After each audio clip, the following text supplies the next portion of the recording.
And here we have Aisha's house. Aisha, the line you see that's her house. It was 6 by 5 meters, 30 square meters. So this is the room, and that's the courtyard. Subhanallah, Nabi Sallallahu Alaihi Wasallam, Aisha's house had two doors, the front door to the masjid and the back door to the city of Medina Munawwara. And Nabi Sallallahu Alaihi Wasallam died in Aisha's courtyard. He literally died in her lap, or the line. So when she was crying, she was screaming, and the Nabi's dead, the Sahabas in the masjid, they could hear Aisha crying. So they immediately started crying. Umar was dealing with the companion saying, by Allah, Nabi is not dead.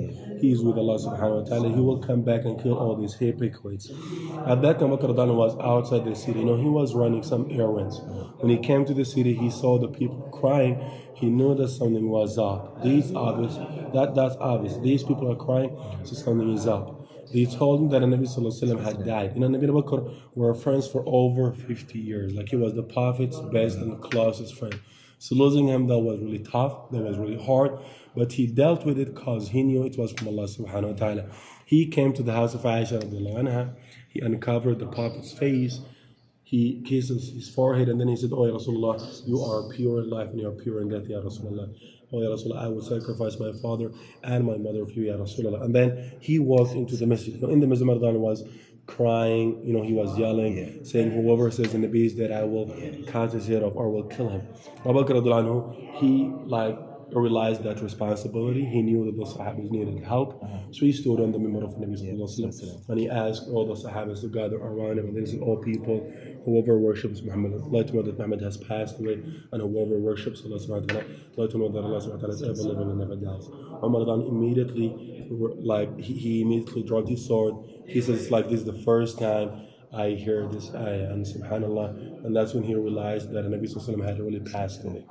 You see, so the Sahabas washed him with his clothes on, they shrouded him sallallahu alaihi wasallam, and then they performed Salat al-Janazah individually, one person at a time, and that took them days. And Nabi died on Monday, but he was buried on Wednesday. Wow. After Aisha radiallahu anha, she didn't move out to the house of the Prophet. She spent the rest of her life in the same house. She used to sleep on the bed of Nabi next to the grave. Even after the death of her father Abu Bakr, she would do the same thing. But after Umar's death, she made a partition. You know why she made it? Because Umar is not related to her. That's true. It's not mahram. So every time she wants to go in there, she puts on the hijab first, and then she goes in there to give son to the Prophet and her husband and Nabi. And that shows how respectful and how noble she is. So ladies, do ziyarah from here. This is the masjid, the Rawda. And men, we do ziyarah from here. These are the golden gates. So Nabi is the first one. He is on the right side, sideways, and the face is the Qibla. So when you stand before the golden gates, you're actually facing his face. Abu Bakr radiallahu anhu is further down from the Prophet's shoulder all the way down. Umar's great from the shoulder all the way down.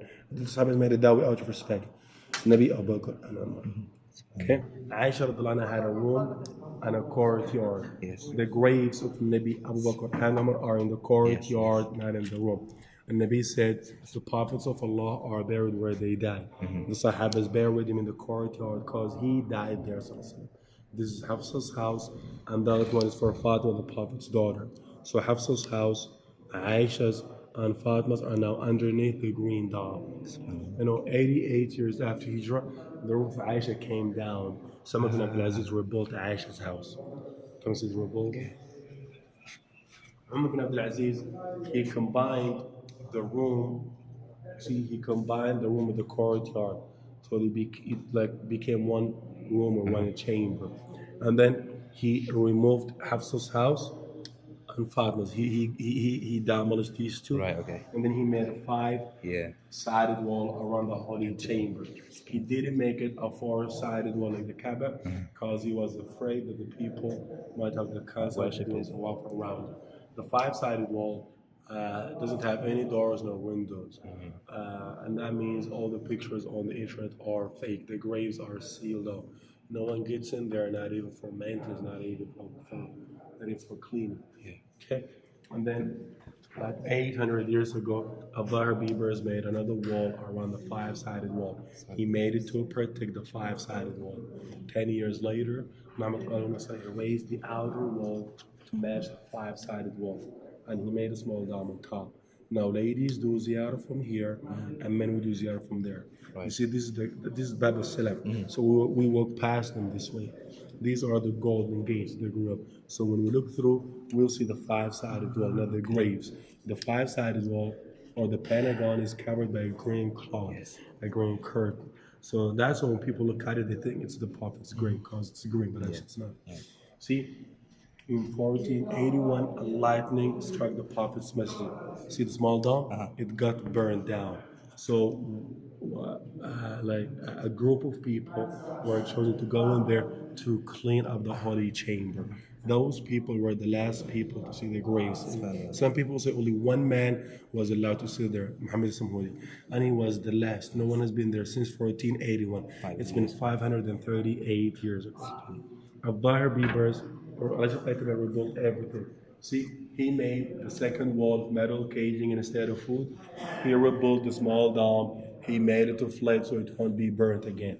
This dome is still there, but we can't see it. Any idea why? The green dome now covers everything. So the green, Al-Ashraf Qatabai built remember the blue dome? It was silver, so he made it on top of that. Right, okay. See, that's it. Then the Turks made it green in 1839. Now you can look through these windows and you will see the five sides. See, you can look through. Yep. See, that's what we see. See, you can see the wall, right? Okay. So that's what we see when we look through. Okay.